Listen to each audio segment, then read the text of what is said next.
Hello guys, welcome to my new blog. আজকে আমি যেতে চলেছি আমার ননদের বাড়ি, তাই এই শাড়িটা পরে একটু সাজুগুজু করে নেব। সাজার পরে আমাকে কেমন লাগছে কমেন্ট করতে ভুলো না। তো তোমরা দেখতেই পাচ্ছ আমি সেজে গুজে বেরিয়ে পড়েছি আমার ননদের বাড়ি যাওয়ার জন্য। আরে এমন করে কি দেখছো? আমি জানি আমাকে সুন্দর লাগছে, সিরিয়াসলি নিও না গাইস, মজা করছিলাম। তোমরা শান্তিতে কুটুম বাড়ি যাবে, হা হা হা হা, আমি আছি না তার জন্য। বাজারে পৌঁছে মিষ্টিটা নিয়ে বেরোতে না বেরোতেই বৃষ্টি দিদি হাজির আমাদেরকে একটু ভালোবাসা দিতে।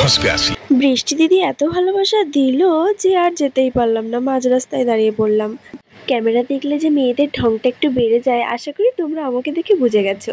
मुझे नहीं पता था मैं इतना खूबसूरत लगता हूँ। বৃষ্টিটা একটু কমতে যেমন তেমন করে বেরিয়ে তো পড়েছিলাম, কিন্তু বৃষ্টি দিদি বলল এত সহজে তোদেরকে আমি ছাড়বো, আর একটু ভিজিয়ে দিই। তো ফ্রিতে শাওয়ার নিতে নিতে আমি পৌঁছে গেলাম আমার ননদের বাড়িতে। আরে হ্যাঁ, কিসের জন্য এসেছি এটা তো তোমাদেরকে বলতে ভুলেই গেছি। আজকে আমার ননদের সাধ, তাই জন্য এখানে আসা।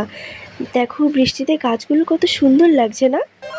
তো এই ওয়াও ভিউটার মজা নিতে নিতে খাওয়া দাওয়া কমপ্লিট করে সবাইকে টাটা বাই বাই বলে রওনা দিলাম বাড়ির পথে। ভালো লাগলে লাইক কমেন্ট করতে ভুলো না। দেখা হচ্ছে পরের ভিডিওতে। Bye guys.